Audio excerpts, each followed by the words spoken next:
Hello दोस्तों, मैं हूं सीए स्वप्निल और आप देख रहे हो संजय विजन क्लासेस। आज हम उस चीज़ के बारे में बात करने वाले हैं जिसका या तो हमको रियलाइजेशन नहीं होता है या तो बहुत लेट रियलाइज होता है। क्या है वो चीज़? मैं बताने जा रहा हूं तुम लोगों को कि वो एक चेंज कौन सा होने वाला है तुम्हारे एएफएम के प्रिपरेशन में, जो तुम्हारा एएफएम का स्कोर 15 मार्क्स से इम्प्रूव कर सकता है। हम लोगों को कौन सा एग्जैक्ट चेंज करना है जिससे हमारे एएफएम के प्रिपरेशन में इम्प्रूवमेंट हो और हमारा स्कोर लगभग 10 से 15 मार्क्स से बढ़ जाए। तो उसको हम लोग ना आज एक क्वेश्चन और आंसर के फॉर्म में देखने वाले। तो क्वेश्चन क्या है सर?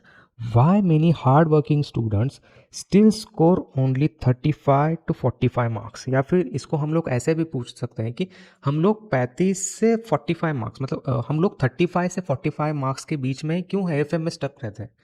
या तो मतलब हम 35 तक पहुंच रहे हैं, मतलब हम लोग ठीक ठाक प्रिपरेशन भी कर रहे हैं, हम लोग 40 के पास है, मतलब हम एएफएम में पास तो होने के लायक स्टडी कर रहे हैं, लेकिन हम लोग को वो एग्जामिशन लेवल की तैयारी क्यों नहीं हो रही है? तो उसका आंसर हम लोग के ना एकदम आंखों के सामने है, बस हम लोग उसको इग्नोर करते जा रहे हैं। वो आंसर क्या है? Stop avoiding forex. अब ये आंसर सुन के ना बहुत से लोग वीडियो बंद कर देंगे, लेकिन ये चीज ऐसी है ना, इसको आज नहीं तो कल तुम लोगों को फेस करना ही पड़ेगा। इसको तुमको फेस करना ही पड़ेगा। अगर आप लोग इसको आज फेस नहीं करोगे तो ये आपको दिक्कत देने वाली है। ये बात लिख लो तुम लोग, क्योंकि इंस्टीट्यूट का हाल फिलहाल में ऐसा रवैया रहा है कि फॉरेक्स जैसे चैप्टर, डेरिवेटिव्स जैसे चैप्टर, पोर्टफोलियो मैनेजमेंट जैसे चैप्टर, इन पर ज़्यादा एम्फोसिस दे रहा है इंस्टीट्यूट। इनको ज़्यादा इंपॉर्टेंस दे रहा है। इन चैप्टर्स में से कोने कोने में से सवाल पूछ रहा है। तो तुम लोगों को आज नहीं तो कल, अगर तुम लोगों को सीए बनना है ना, तुम्हारा वो एंड गोल है, तुम्हारे लिए एंड गेम सीए बनना है ना, तो तुम लोगों को आज नहीं तो कल, कभी ना कभी तो इसको फेस करना ही पड़ेगा, चाहे वो फॉरेक्स हो, डेरिवेटिव्स हो। तो सर हमको फॉरेक्स को अवॉइड क्यों नहीं करना है? इसको इतना इंपॉर्टेंस हमको क्यों देना है? देखो फॉरेक्स है ना, इंस्टीट्यूट को भी मालूम है कि फॉरेक्स जैसा चैप्टर स्टूडेंट को डिफिकल्ट लगता है, इसलिए स्टूडेंट्स छोड़ के जाते हैं और इंस्टीट्यूट टारगेट करता है ऐसे चैप्टर्स को। ऐसे चैप्टर्स के एकदम इजी इजी पार्ट छोड़ के या तो मिड लेवल के पार्ट्स में से पूछ लेगा या फिर कोने कोने में से एकदम पूछ लेगा, जिसके आंसर्स वैसे तो बहुत इजी रहते हैं, लेकिन हम लोगों ने उसको पहले से ही अवॉइड करके रखा है। तो हम लोगों को वो हमारी प्रिपरेशन में फॉरेक्स जैसे चैप्टर्स आखिर तक आते ही नहीं, और हम लोग वो एग्जाम में अटेम्प्ट भी नहीं कर पाते। सीधी सी बात है, फॉरेक्स ना इतना इंपॉर्टेंट है। मे 24 से अगर हम लोग आगे देखें तो डिस्क्रिप्टिव पार्ट जो रहता है हमारा 100 मार्क्स में से 70 मार्क्स का, उसमें से अराउंड 8 टू 10 मार्क्स के क्वेश्चन फॉरेक्स पे आते हैं, जो कि या तो 6 मार्क का रहेगा या फिर 8 मार्क का रहेगा या फिर 6 और 4 मार्क के दो क्वेश्चन रहेंगे, मतलब 8 टू 10 मार्क्स के बीच में इसका डिस्क्रिप्टिव का क्वेश्चन का वेरी करता है। और इसके रिक्वायर्ड आंसर्स है ना बहुत छोटे छोटे रहते हैं, इसलिए इसका प्रिपरेशन करना उतना आसान भी है। बस तुमको इसको एक बारी फेस करना पड़ेगा, तुमको है ना वो स्टिल रह के इसको एक बारी फेस करना पड़ेगा, इसके कंसेप्ट को एक दो बार तुम्हारे दिमाग में बिठाने का ट्राई करना पड़ेगा।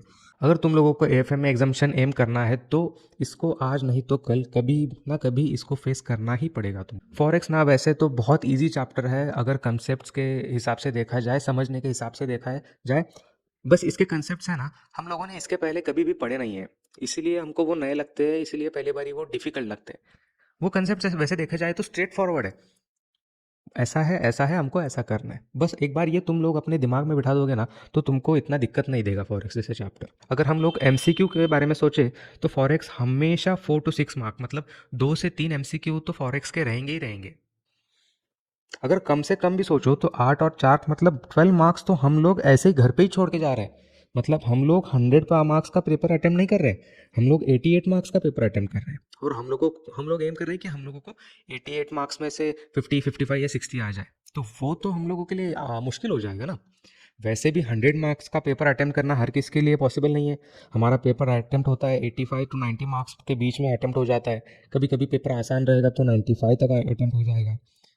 और इसमें से भी हम लोग अगर फॉरेक्स को छोड़ दें तो हमारे लिए पेपर अटेम्प्ट करने के लिए बचेगा ही कितना, और बाकी बचे पेपर में भी हम लोगों की एक्यूरेसी कितनी रहेगी? फिर एग्जाम्पशन ना इस वजह से बहुत मुश्किल हो जाएगा आप लोगों के लिए। उसके आगे देखते हैं कि ये अवॉइड करने के रीजंस क्या रहते हैं स्टूडेंट्स के।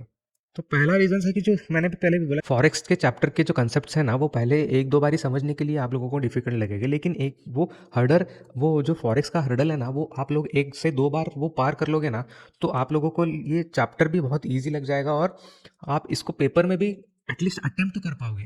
हम लोग इसको आज तक अवॉइड करते जा रहे हैं, इसलिए पेपर में भी हम लोग फॉरेक्स का क्वेश्चन देखते हैं तो छोड़ ही देते हैं, उसको अटेम्प्ट करने का ट्राई भी नहीं करते, क्योंकि वो अटेम्प्ट करने जाएंगे, टाइम जाएगा, गलत हो जाएगा, हमको मालूम है कि ये गलत ही होने वाला है हमारा आंसर। इसीलिए हम लोग पहले से उसको अवॉइड करते हैं। ये अवॉइड करने का सबसे पहला रीज़न क्या है कि जो इसके कंसेप्ट्स है ना, हम लोगों को पहली बारी ये सिलेबस में, इससे पहले ना तो तुमको इंटरमीडिएट ना तो फाउंडेशन, कहीं पर भी फॉरेक्स के बारे में 1% भी नहीं पढ़ाया गया है। ये पूरा का पूरे जो कंसेप्ट्स है ना, ये फाइनल में फर्स्ट टाइम है हम लोगों के लिए। बस इसके कंसेप्ट्स को ना आप लोग एक से दो बारी इसको चांस दोगे ना, तो आगे जाके आप लोगों के लिए ये कंसेप्ट्स बहुत आसान बन जाएंगे और फॉरेक्स के क्वेश्चन अटेम्प्ट करना आप लोगों के लिए आसान हो जाएगा। दूसरा रीज़न रहता है कि चैप्टर बहुत लेंदी है। कुछ लोग तो बोलते हैं कि फॉरेक्स एक अपने आप में अलग सब्जेक्ट है और एएफएम एक अलग सब्जेक्ट है, बाकी बच्चे हुए चैप्टर से एक अलग सब्जेक्ट है। तो ऐसा नहीं है। हम लोगों को, मैंने जैसे पिछले 2-3 वीडियो में भी बोला है कि फॉरेक्स और उसके जैसे चैप्टर्स को है ना, डेरिवेटिव्स हो गया या पोर्टफोलियो मैनेजमेंट हो गया, उसके लिए हम लोगों को ना अपना अप्रोच चेंज करना पड़ेगा। उसको थोड़ा समराइज़ करना पड़ेगा। जो एग्ज़ाम के लिए रेलेवेंट क्या है, क्या नहीं है, उसको देखना पड़ेगा एक बारी। वो उसी के बारे में आगे बात करेंगे। तो रेमेडी क्या रहेगी इसके लिए? मतलब ये सॉल्यूशन क्या रहेगा? देखो, मेरे पॉइंट ऑफ व्यू से इसके 2 रास्ते हैं। पहला रास्ता ये है कि आप 1 से 2 बारी इसको फेस कर लो फॉरेक्स को और इसके खुद अपने हैंड रिटन समरी नोट्स बना लो। अपने हिसाब से बना लो। सभी कंसेप्ट्स को, सभी जो फॉरेन के कंसेप्ट्स हैं वो 1 से 2 बारी तुम लोग डिटेल में पढ़ लो। जिस भी फैकल्टी के आप लोग लेक्चर्स देख रहे हो या फिर रिवीजन लेक्चर, इससे पहले आपने फॉरेक्स किया है नहीं किया है, जो भी आपका सिचुएशन है उसके हिसाब से फॉरेक्स को 1 से 2 बारी उसके कंसेप्ट्स को पढ़ लो और इसके ना समरी नोट्स बना लो। अगर तुम लोगों के पास इसके समरी नोट्स नहीं रहेंगे ना, तो तुम लोग 1.5 दिन में इसको कवर कर ही नहीं पाओगे। क्योंकि ये चैप्टर बहुत लेंदी है, ये तो मानना ही पड़ेगा हम लोगों को। इसमें बहुत सारे कंसेप्ट्स हैं, एकदम बेसिक्स ऑफ फॉरेक्स से लेके सिलेक्शन ऑफ रेट्स और कौन से कॉन्ट्रैक्ट्स रहते हैं फॉरेक्स में, कौन से हेजिंग के टेक्निक्स रहते हैं। मतलब कंसेप्ट्स तो बहुत ज़्यादा है, ये तो मानने वाली बात है। लेकिन इसको हम लोग पहले से ही ठान लेंगे ना कि इसको अवॉइड ही करेंगे, तो मतलब हम है ना, हमारे लिए May 26 का एग्ज़ाम फॉर्म भर रहे हैं। ये और ये बात मैं सच बोल रहा हूँ, चाहे आपको कड़वी लगे। अगर मैं ये सच बात अभी बोलूँगा ना, तो शायद आप लोग अभी कुछ चेंज करोगे और वो चेंज आप लोगों को नवंबर 26 के आपके रिजल्ट में दिखना चाहिए। यही तो अपना एम है ना, कि नवंबर 26 को अपना फाइनल अटेम्प्ट बनाना है। अगर आप लोग अपने समरी नोट्स खुद से बना सकते हो तो बहुत अच्छी बात है। अगर नहीं, आप लोग चाहते हो कि सर हमको ऐसा कुछ प्रोवाइड कर दीजिए जो हम लोगों को अभी पढ़ने में आसानी रहे और एग्जाम के टाइम पे पढ़ने में भी आसानी रहे, तो मैंने मेरी बुक में ना फॉरेक्स को बस 20 पेजेस में कवर करके रखा है।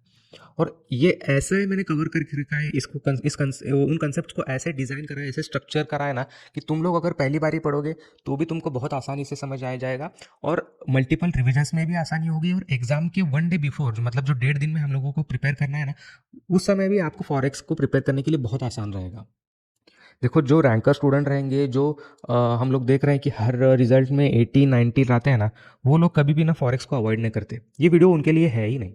मैंने जैसे पहली ही लाइन में बोल दिया कि ये वीडियो उन लोगों के लिए है जो स्टूडेंट्स 35, 45, इवन 50 तक भी स्टक रह रहे ना। देखो, एएफएम में एक ऐसा सब्जेक्ट है जिसमें अगर तुम लोग एग्जाम्शन ला दोगे ना, 60, 65, 70 लाना बहुत आसान है। बस तुमको इसके लिए अपना अप्रोच चेंज करना पड़ेगा। डेरिवेटिव्स, फॉरेक्स और पोर्टफोलियो मैनेजमेंट जैसे चैप्टर्स को थोड़ा इंपॉर्टेंस देना पड़ेगा। तभी हम लोगों का रिजल्ट है ना, वो आगे जाके चेंज होने वाला है। नहीं तो हम लोग सेम वही रिपीटेटिव रिजल्ट देखने वाले हैं। 130, 135, 140, इसी में हम लोग स्टक रहेंगे। अगर वो कुछ उसमें चेंज करना है ना, तो ऐसे छोटे छोटे चेंजेस करने पड़ेंगे, तभी उसमें कुछ चेंज होगा। तो जैसे मैंने बोला, या तो आप खुद के समरी नोट्स बना लो, या फिर मेरी बुक में मैंने फॉरेक्स को 20 पेजेस में कवर कर रखा है और पूरे एएफएम को 130 पेजेस में कवर करके रखा है।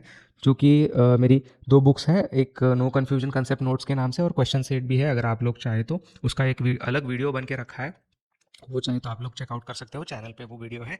अभी ये वीडियो मैं रिकॉर्ड कर रहा हूँ तो आज 11 जुलाई है, मंडे यानी 13 जुलाई से इसके प्रिंटेड बुक्स भी अवेलेबल रहने वाले हैं। अभी फिलहाल ये बुक जो है वेबसाइट पे ई बुक के फॉर्मेट में चल रही है। मंडे से आप लोगों के लिए प्रिंटेड बुक्स भी अवेलेबल रहने वाली है, तो वो भी आप लोग चेकआउट कर सकते हो। तो वेबसाइट और बाकी सब डिटेल्स आप लोगों को या तो डिस्क्रिप्शन में मिल जाएंगी या पिन कमेंट में मिल जाएगी। बस यही था आज का वीडियो, छोटा सा टॉपिक था बट बहुत इंपॉर्टेंट पॉइंट है। इसको हम लोग अभी से टारगेट करेंगे ना, तब जाके वो नवंबर 26 में हम लोगों को वो एक अच्छा ब्रेक थ्रू है ना, वो मिलेगा और हम लोग वो हर्डल को पार करेंगे और नवंबर 26 को हम लोग अपना आखिरी अटेम्प्ट बना पाएंगे। मैंने पहले जैसे बोला है ना, पहले भी वीडियो में बोला है कि नवंबर 26 को हम लोगों को आखिरी अटेम्प्ट बनाना है। उसके बाद हम लोगों को जॉब, हमारा या फिर जॉब हो या प्रैक्टिस हो या फिर हम लोग पैसा कैसे बनाएंगे, हम लोग आगे ज़िंदगी एंजॉय कैसे करेंगे, हम लोग ग्रो कैसे करेंगे अपनी ज़िंदगी में, उसके बारे में सोचना है। अभी ये पढ़ाई वाला स्टेज है ना, हम लोगों को ख़त्म करना है, बस अभी बहुत हो गया। अगर आप लोगों को ये वीडियो अच्छा लगा हो तो बाकी के भी ऐसे ही इंपॉर्टेंट टॉपिक्स के वीडियो चैनल पर है, आप लोग वो भी चेकआउट कर लो। और इस वीडियो को भी लाइक शेयर सब्सक्राइब कर दो, कमेंट कर दो, जो भी आपको चीज़ पसंद आया या आपकी जो भी डाउट्स हो उसको कमेंट कर दो। मैं अपनी पूरी कोशिश करूँगा तुम लोगों को सपोर्ट करने की। और कुछ छोटे मोटे अपडेट्स हो तो वो मैं इंस्टाग्राम पे दे देता हूँ, उसका भी लिंक पिन कमेंट या डिस्क्रिप्शन में रहेगा, तो आप वहाँ पर भी मुझको जाके फॉलो कर सकते हो। यस, इसी के साथ एंड करते हैं। Thank you, bye bye.